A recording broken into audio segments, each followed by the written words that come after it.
फौजी के कहै छै ए फौजी हन्ने आइए न फौजी इधर आइए बस भौजी जका तो लगे छै का भौजी जका लगे छथिन यौ भौजी के ठोर बुझाय छै भोकरा माछ जका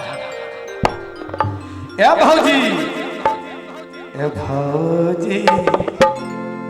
ए भौजी ए भौजी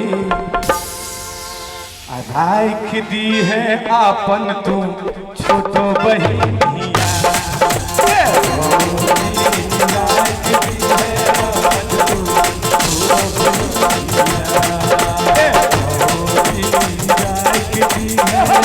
छोटो बहिनिया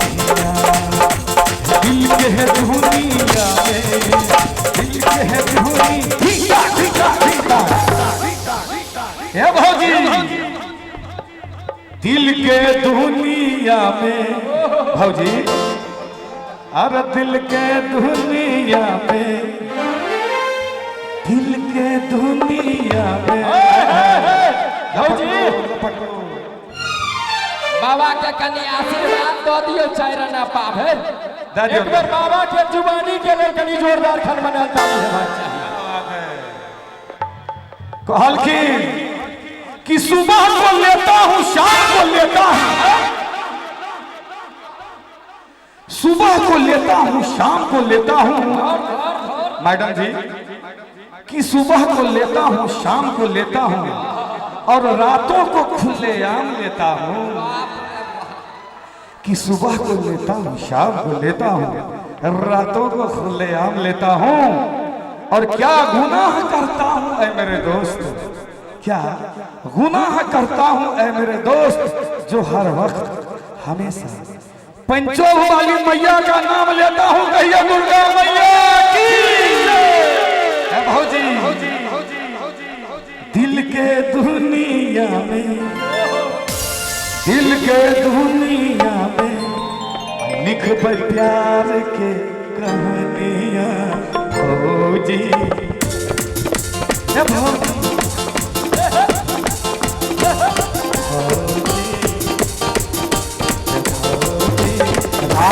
दी है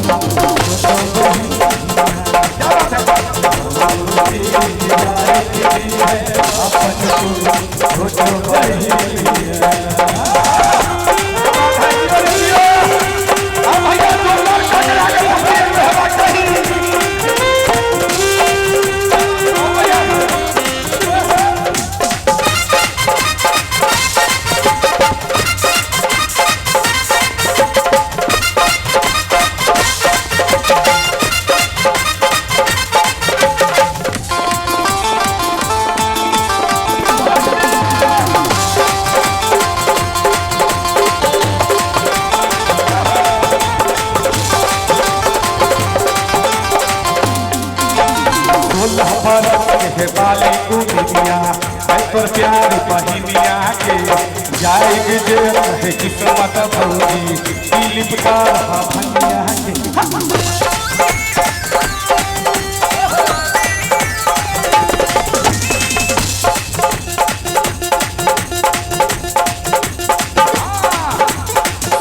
भारत के वाली गोरिया पर प्यार बहिनिया के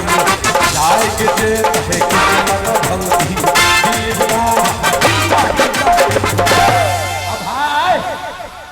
स्प्रिंग जगह जना लच करे के हो मन लगे छै कि ने त एक बेर दुनू हाथ ऊपर उठा के त ताली हेबाक चाहि ने सकबे यौ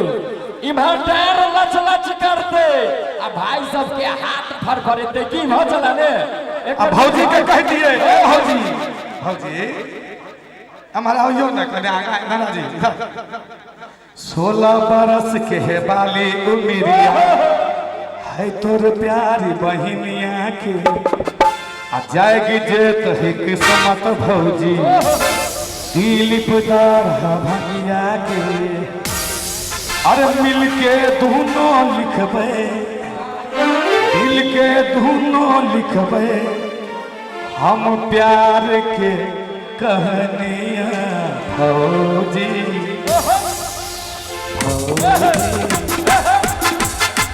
भौजी लाइक दी है छोटा भौजी लाइक दी है अपन छोटा बहिनी है।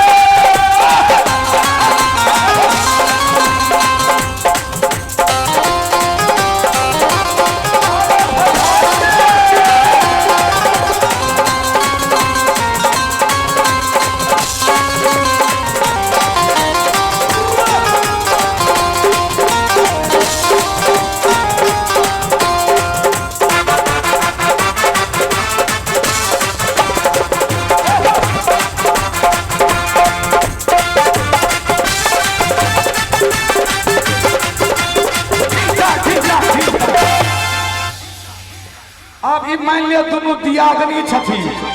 एगो बड़की दियादनी और एगो छोटकी दियादनी। तो ई बड़की दियादनी किचन घर के जे बात है छे ना, रसोई घर के बात बुझै छे ना,